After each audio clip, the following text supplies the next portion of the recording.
1, 2, 3. 1, 2, double hook right hand. Boxing is a true science. It's a true art to it. Stay there. Micah Hunt is in the ring training for his second big fight next week in Florida with coach and mentor Yaya McClain. Hard, again. McClain, a two-time boxing champ himself, Dig. also trained and managed undefeated boxing champ Layla Ali, now his ex-wife. We were going to have a small wedding, and he said, no, man, you got to have a big wedding. Friends, family, cousins, nieces, aunties, babies, everybody, man. They married 16 years ago in Pasadena, California. McClain's credited with successfully guiding and managing Layla's career. The couple divorced 5 years later. Everyone thought Christy Martin could beat Layla. And so I was like, all right, we'll make the fight. And we made the fight. And she was talking a lot of junk during the press conference. And she got in Layla's face. And you see what happened. McClain says his former father-in-law, Muhammad Ali, helped to shape him into the man he's become after his own father was killed when he was just 3. He was here for a purpose. And he told me before that, you know, I'm boxing, you know, that's to make me famous. That way I can go all over the world and spread the news about Islam and peace. McClain says Ali had been sick since 1984, and he was a proud man who never wanted anyone to feel sorry for him. We really should be happy because he's no longer suffering. Muhammad has done so much good that his good deeds far outweigh his bad, and that he is resting up in heaven. Catch, roll. As McClain prepares Micah Hunt for his big shot in the ring, he's teaching him some of the lessons he learned from his idol and friend, the greatest, the late Muhammad Ali. It's kind of stressed in our religion that, you know, we realize that we all have this date. We can't be late, we can't be early, you know, can't put it off. There's no substitution. This appointment is ours. We all must die. And he understood that. He's been my idol my whole life. Yeah, I'm just going to show my respects, you know, and be there to see my man off. That's it.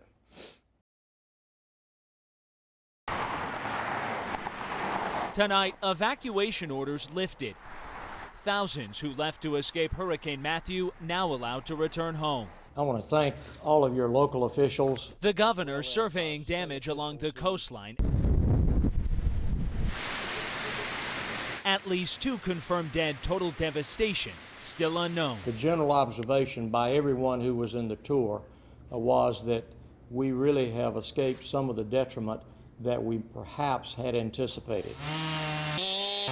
The National Guard That's Army trucks, ain't it? helping cleanup efforts. I'm out of Charleston. We've got guys and girls up in Atlanta that drove down last night when we got called up, and so just trying to do whatever we can.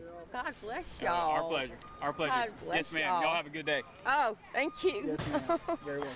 Cindy Hodges hadn't left her home since Friday. Things started falling, and more started falling, and we just couldn't see, and we couldn't do anything about it.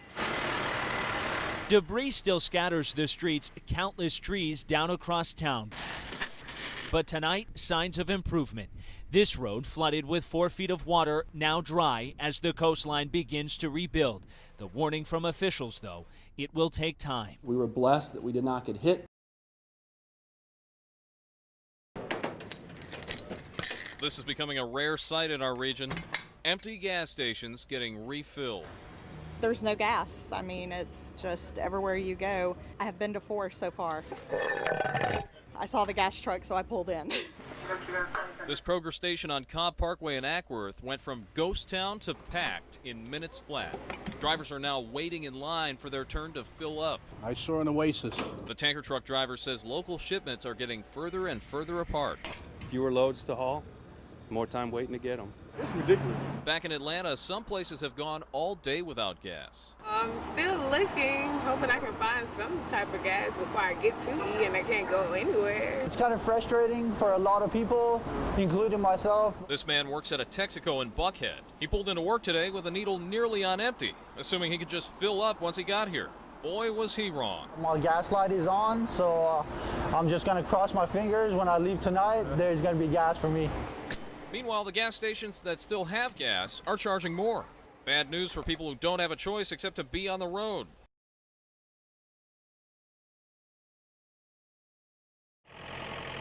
On country roads in North Carolina, a yellow sign reading PED stands in front of many farms.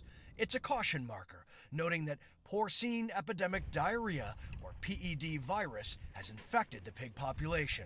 When the disease hits a herd, the nursing pigs, the newborn pigs, most of them die. Nearly a third of the state's piglets on the 3,000 commercial hog farms have died since June. But on a snowy March morning, there's no sign of the virus on this farm. Michael Jones and his family own this 75-acre operation. They raise over 200 free-range hogs and sell to local stores and restaurants. My pigs have a more robust immune system. They've lived outdoors. How the virus is spread is not yet known, but many commercial pig farms are densely crowded, and that could play a factor in the spread of PED. It's very significant because most pork produced in the United States is in confinement facilities, and those pigs are very vulnerable to PED because it is easily transmittable. What is known is that the virus cannot spread from animals to humans, and that the older sows somehow develop a natural resistance, which may be preventing an overwhelming outbreak in the adult population. And as thousands of piglets continue to die from PED virus across the country, environmental groups are warning the Department of Agriculture and states like here in North Carolina of the potential health risks that could occur with the disposal of infected hog carcasses. We have a large number of carcasses that are just being left in dead boxes for long periods of time. Now, the dead box is a lot like a dumpster that sits on the property of one of the farms. If they're left for long periods of time, they're exposed to the elements. They can leak out their bodily fluids, blood. The pictures clearly show this. And so the question that I would have is, what is the response of agricultural officials to this, to the outbreak? Late last month, the Waterkeeper Alliance and North Carolina Riverkeepers sent these photos and a letter to Governor Pat McCrory asking him to declare a state of emergency because they believe that infected pig carcasses are not disposed of properly and there is a high risk for contamination of the groundwater. To date, there is no vaccine, and despite the herd losses, farmers are not required to report the virus to state or federal officials. But farmer and environmental concerns, along with pork prices, are starting to rise. Robert Ray, Al Jazeera, Lewisburg, North Carolina.